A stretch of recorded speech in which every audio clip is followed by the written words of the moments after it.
that in mind, I'm going to tell you folks, to be a successful pirate captain, now, there are rules to piracy, believe it or not. I bet you didn't know that.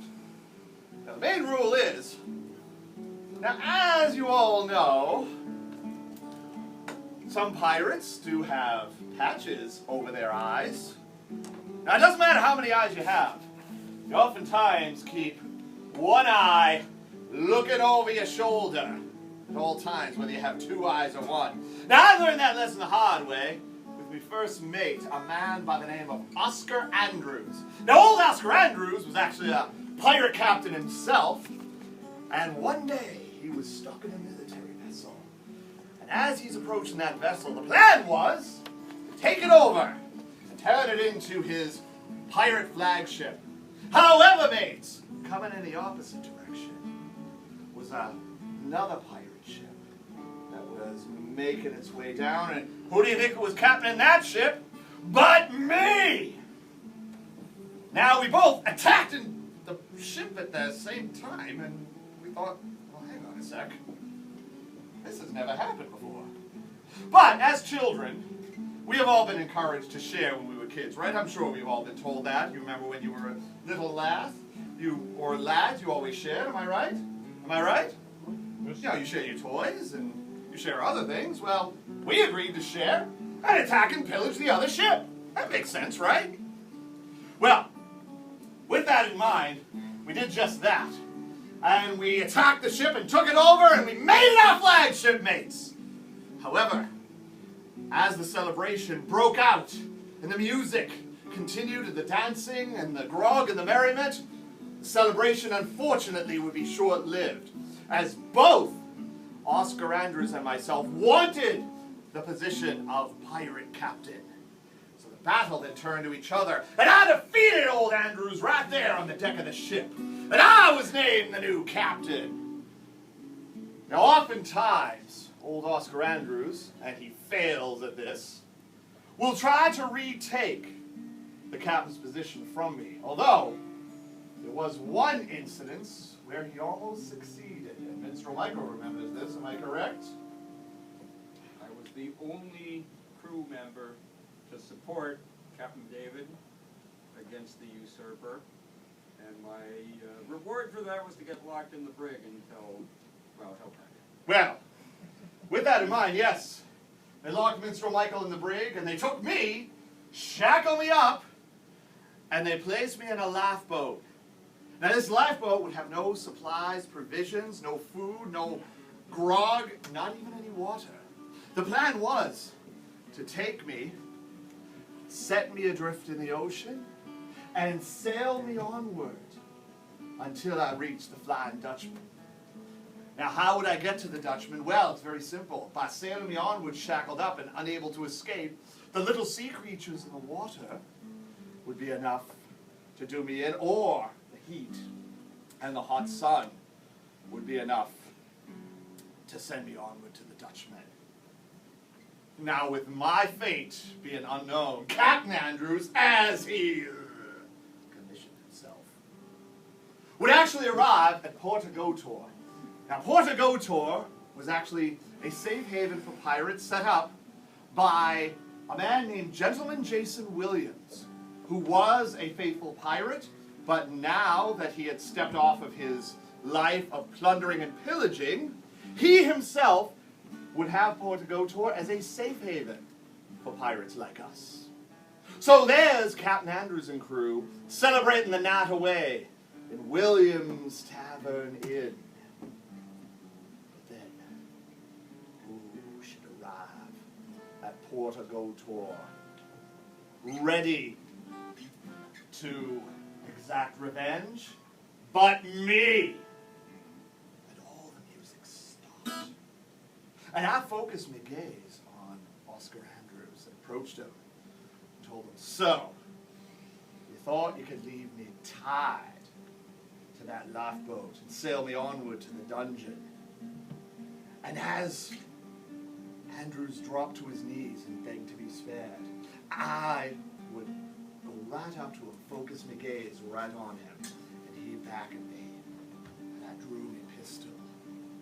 I looked him right in the eyes, and I said, I didn't think you had it in you!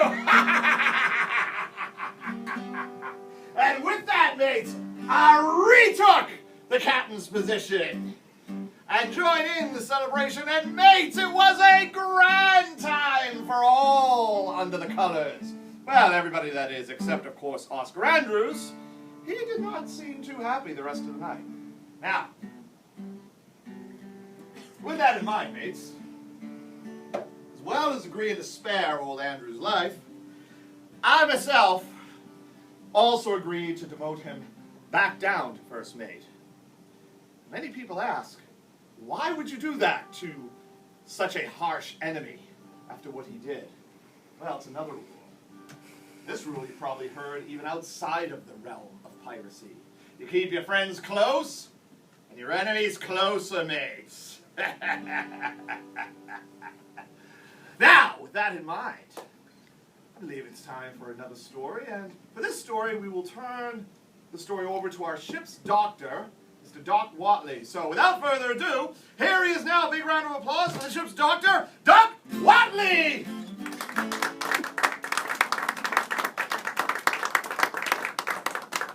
Okay, let's try that again. Here we are, ladies and gentlemen, the ship's doctor, Doc Watley!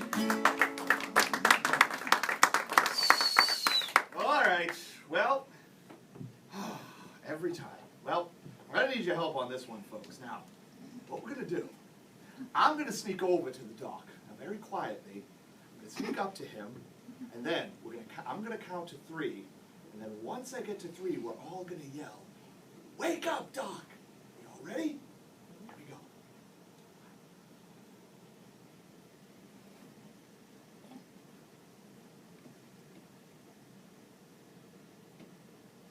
Wake up, Doc! Repel borders! Doc, the knife and the sword, put them away. Put them away. Also, it happens, Borders already went bankrupt. All right. Now, Doc, yes, please, put them away so that we're all safe here. Now, Doc, wake up. You're on! Oh, indeed. Well, from some of the accents you've heard around here, you might think that most of the pirates were from England, perhaps from the Caribbean. There were, however, some that were homegrown lads, one out of New Hampshire by the name of Jack Rosethorn especially. Now, Jack did most of his pirating in the North Atlantic. He managed to have battle with occasional small patrol ships. He would sack the occasional merchantman. He did, however, stay away from the whaling ships. They just smelled too bad. And, well, he wasn't the best when it came to hiding. He was inclined to show off a bit. And, well, I'm going to need some help to tell the rest of this story here. Need some volunteers here. Who have we got out there who is, just evil and sneaky enough to be a pirate? Come on, there must be one out there somewhere. I do believe you've got some people helping to volunteer you. Come on up. Let's see who we have here. Ah, yes. Oh, Don't yes, be shy about it. how about this young lady over here?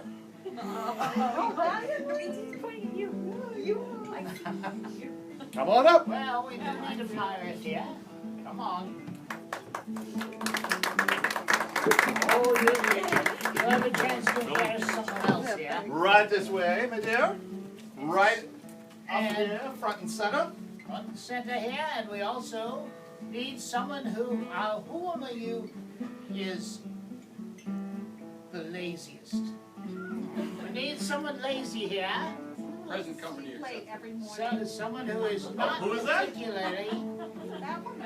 not particularly good at doing their duty.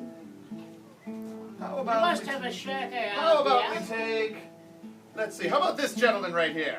Yes, here we are. Oh, Up we go, sir. come on up, sir. Now, for this, I would prefer a lady. Who have we got? Who's a lady who is perhaps a little more than the usual sneaky. There's bound to be someone sneaky. How about we go with Oh, this lady right here? there we go. I do know you've been Oh, selected. come on up, darling. Yes, front and center there with the dog. And who have we here? What is your name? Sandy. And? Aaron. And? And a banana. Really? Everybody calls me that. Good enough. Well now, the reason we needed someone evil enough is, as I mentioned, is Jack Rosethorn, the pirate. Well, he was captured and put into the stockades in Boston. So Jack Rosethorn, you're the pirate, you need to be back here in the jail cell. And we need a good, lazy, good-for-nothing type as the jailer. Aaron, here you go. You're the jailer. And you might wonder why we need a third person here. Well, quite simply, Jack had been condemned to be hanged on the morrow, and in the evening, Jack had a visitor. Who might you think it was? 'Twas his mother. So, you've come here. I would believe that you have brought Jack something here. Have you brought him some food? Geez, I forgot my meatballs at home today. Well, if she forgot the meatballs, anyone have any idea what she might have brought instead? A knife? Pistol. Cake. There we go. Cake. Cake's Also, not let bad. us pause to note that where the jail used to be is now a Kelly's roast beef. This is true. Now, okay, if you've got cake here, what do you bring to have him wash it down with? Some cheese. Can't drink cheese too well. Chicken food. Anyone got an idea? What would you wash down cake with? Rum. Wrong. And Oh, rum. there we go. I'm not an expert. There's the old bit about cakes and ale. I guess cakes and rum will do. Well, a So- good pirate will wash everything down with rum. Yes. Now, you do need to ask the jailer's permission to see Jack, though. Come along. Excuse me, I've come to visit my son. May I please see him? Okay. So, Mother goes over here, just feeding Jack cake, giving him the rum. And I take it you must be talking about various things. What are you talking about?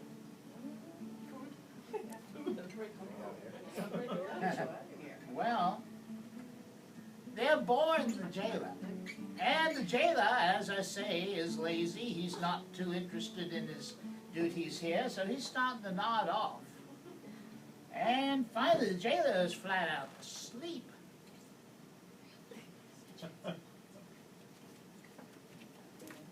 Now,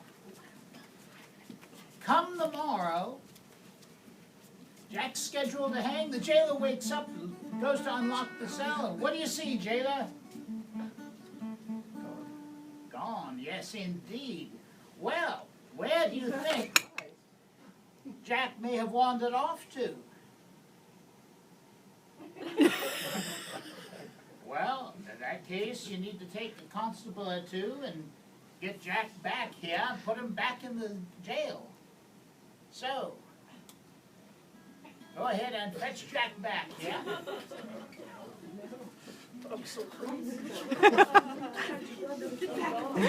Come on, need to get Jack and the jailer back in, yeah?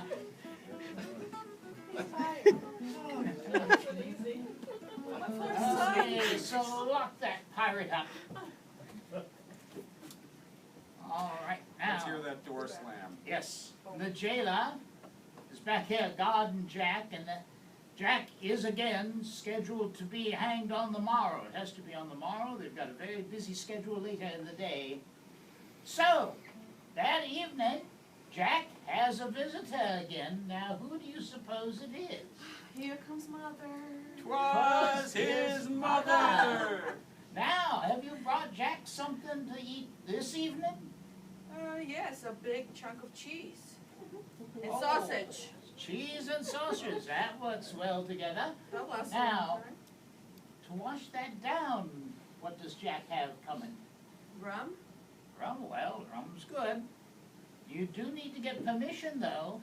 I'm coming over to Jack's for dinner. Works for me too. Oh, Megan, Ann, can I please see my son? Well, that's up to you. Oh, come on! He is not only lazy, he's heartless. How rude. So keep asking, maybe you'll wear See it my son? down. I'll give you. I'll let you share some of the goods.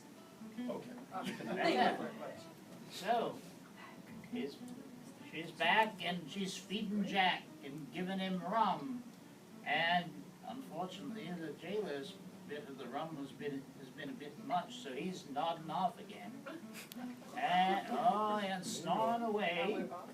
And comes tomorrow, Jack is due to be hung. The jailer looks around into the cell, and what do you see? Gone again. Do you suppose there's something supernatural going on here? Oh. Witchcraft, the old voodoo from the islands? Ah. This makes Jack more dangerous. You really need to go ahead and get Jack back here. So, where do you figure Jack is now? Behind the chairs? Well, It that's was as an good as... inspired guess. This is as good a guess as any. Well, you need to go fetch Jack here. Jack has a fate awaiting him, remember. He has a date with destiny. Come on, Jack. Right? So Jack ends up back in the brig. In the form of the Boston Daily News. Yes, and... That's really bad. Thank you. And the jailer is back here, but is wondering about things and thinking it over. The things are a little too convenient. But that evening, with Jack scheduled to be hanged on the morrow, he has a visitor again, and who do you suppose it is? Can you say running gag, ladies and gentlemen? 'Twas his mother. Well, Mother, what have you brought this time? Oh, jeez. Ideas. How about some wine? Come on. Some wine, yes. Oh, pizza? You want pizza? Pizza and wine. Pizza and wine, well, This is didn't know probably that it. Rosethorn was an Italian name, but it'll do. So you need to find out again whether the jailer will let you give the food and wine to Jack. All right. I'm back. Howdy, long time no see. Can I please see my son this time? I'm gonna say no this time. You can't say no. Absolutely heartless, I tell you. I mean, they're getting the bottom of the barrel for jailers these days. I am lazy. Well, there's that too. Okay. But take the keys so I don't get up to No, the no. Thank you very much. What am I? No. Anyhow, now, you notice the jailer is managing to stay awake. He's getting determined. You need to find some way to distract him, I do believe. How are you going to do that? I'm a little too old for that. This is supposed to be a family-friendly show. You know. True, there's no children out there now, but we need to practice. Well, no, best to just get him to leave the area to fetch something for you, perhaps. Any ideas? Is this something that you usually have before you die? Well, as far as something you need so you can keep feeding Chocolate. him. Excuse me. Can you please go fetch some chocolate for my son? Okay, She likes dark chocolate. Okay, so you need to head out over there, jailer. Jailer's heading out, you need to keep an eye on what's going on with you out of the way. Now, what you see here is Mother. Keys are right there, Mother's reaching for them. Jailer, what you gonna do about this? Stop. I do believe believe Mother That is has so been not the caught. voice of authority. Again, lazy. Ah, you've been now fucked you, before. now you're gonna be using the keys for something less, different from what they intended, I should think. As Mother joins Jack in the cell. Oh. Yeah, aiding and abetting. And indeed, on the morrow, when the jailer is due to take Jack out so he can be hanged, Jack is still there. So, on the morrow, Jack was indeed hanged. And next to him was hanged somebody else. Who do you think it was? 'Twas his mother. Thank you for being good sports and adding just a few things that really shouldn't have happened to Phil. Big round of applause for these folks here. Thank you, thank you. And